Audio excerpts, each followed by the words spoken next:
Welcome back to 1834. If you were one of the 5 people that watched the last video in this series, you will know that Le Bourdonnais has already won this 5th match 6 games to 3. But it's the best of 11 games, and the way that the gentleman rolled back in the day was to play all of the games, so McDonnell has a chance to make the scoreline just a little bit better.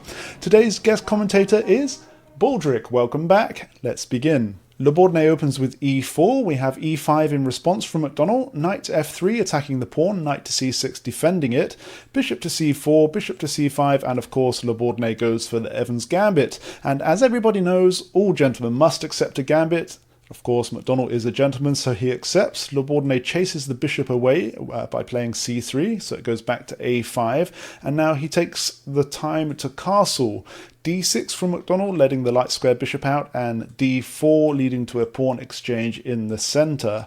The bishop goes back to b6 now, trying to line up against the king here. And last time in game number 9, Le Bourdonnais went for d5 and the game went on for 100 moves before he won it. This time he goes for bishop to b2 and McDonnell just clears space for castling. And this position was reached in match 4, game number 10. That time Le Bourdonnais again played d5 and won after only 37 moves. So Baldric thinks he should do the same again. However, Le Bourdonnais decides to try the other pawn this time, so McDonnell captures it, but instead of capturing back, Le Bourdonnais pushes straight past and threatens this knight. Now, an active move might be to bring it forward to a5, but instead McDonnell brings it back to e7, and Le Bourdonnais takes the opportunity to grab the pawn that he declined last time.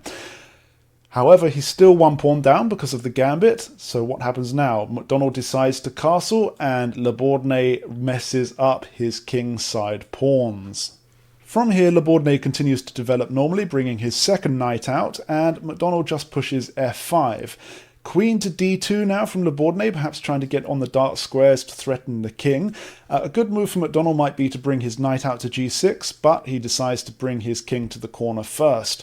The rook comes across now to threaten this knight. It is defended, but McDonnell, regardless, brings it to g6, as we said, and Le Bourdonnais brings the queen all the way up to h6, as we suspected.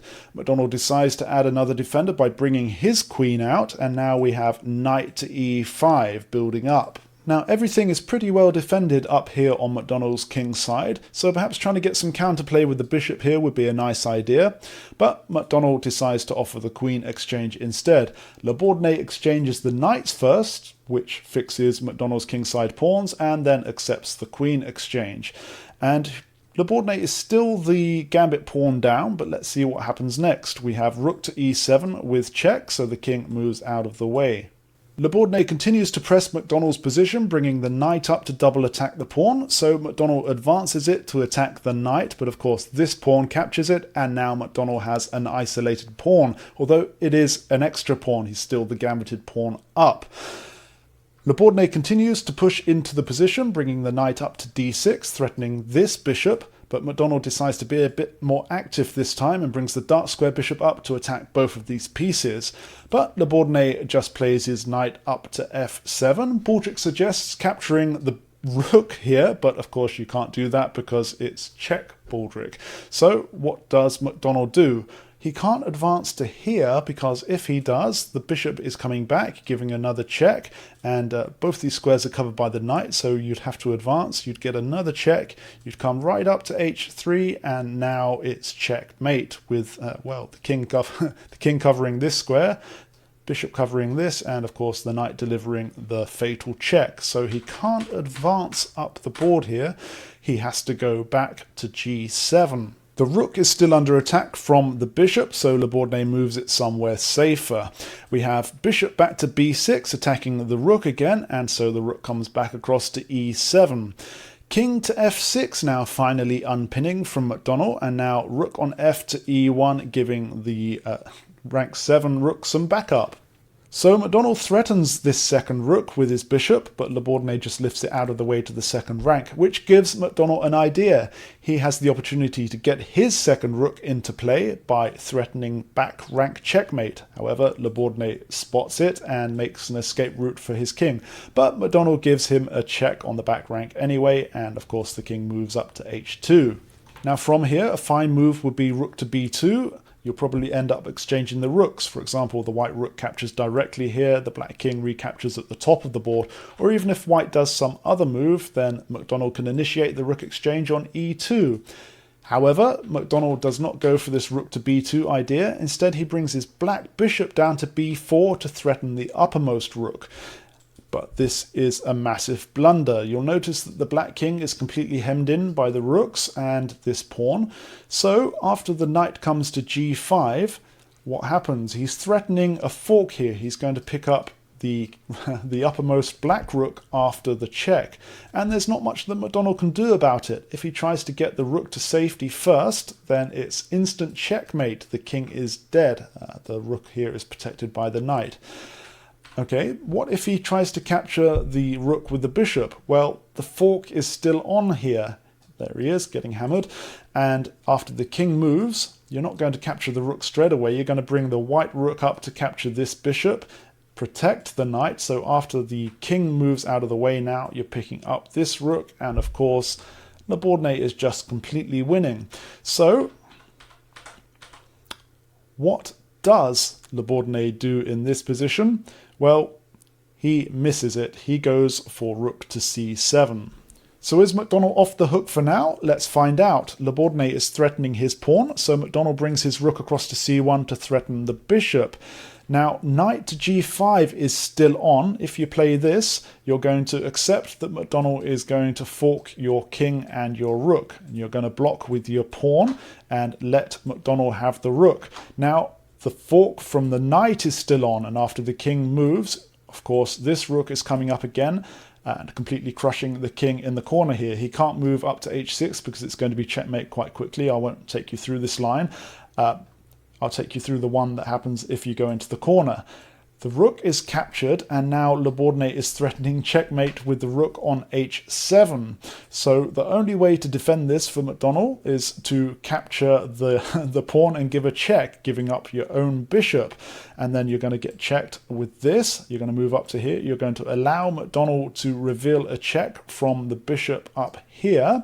And you're going to block with your own bishop, and then you're going to have an exchange on e6. And after all of that madness, Le Bourdonnais is clearly winning, being up a knight, and yeah, that's pretty much it. A crazy line, and it's not that surprising that Le Bourdonnais doesn't go for this, in fact. He, instead of bringing the knight down to g5, like we said, he simply captures the pawn with the rook. Baldrick approves of the simplicity. This defends the light square bishop, but it also gives a check on the king at the same time. So the king is going to have to move, and the game looks even once more. Le Bourdonnais plays the knight to g5 now, finally, but it's just a little bit too late. Bishop to d7 from McDonnell, threatening the rook, and perhaps moving the rook up to pin the bishop against the king would be fine. But instead, Le Bourdonnais plays his knight to e6 with check, and this gives McDonnell the chance that he's been looking for. First, he's got to move his king out of the way of the check, but after that, Le Bourdonnais' rook is still under attack from the bishop, and there's not much that Le Bourdonnais can do to save it. Let's go through the options. He can't come here because of the pawn. He can't come to either of these two squares because of the bishop, and he can't come to the back rank because of the rook. Well, how about moving to c7? In that case, you're just getting the bishop fork and you're losing this way. Or how about defending with the bishop? Well, in that case, after all the exchanges, you're going to be a whole bishop down. So McDonnell is going to win this way instead. Okay, you've probably noticed one more option for Le Bourdonnais in this position. This square was unattacked by McDonnell, so indeed Le Bourdonnais does end up moving his rook over here. However, this bishop is now undefended, so McDonnell captures it, and we have a slight exchange fest here. The knight grabs the rook and the bishop grabs the knight. Now you can see that they are both even on pawns. They've got 4 each, but McDonnell has 2 bishops for 1 rook, so he is slightly ahead on material.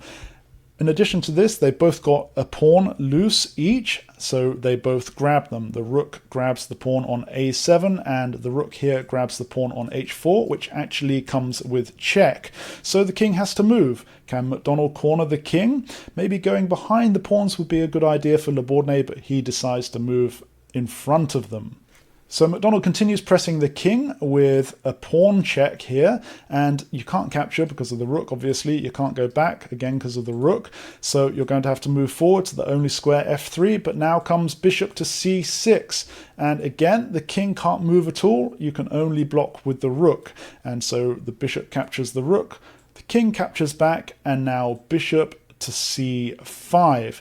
This threatens the rook and also the pawn. So McDonnell is sure to win this pawn here, and at this point Bourdonnais had had enough and resigned the game. So well done to McDonnell. The scoreline is now 6-4 to Bourdonnais.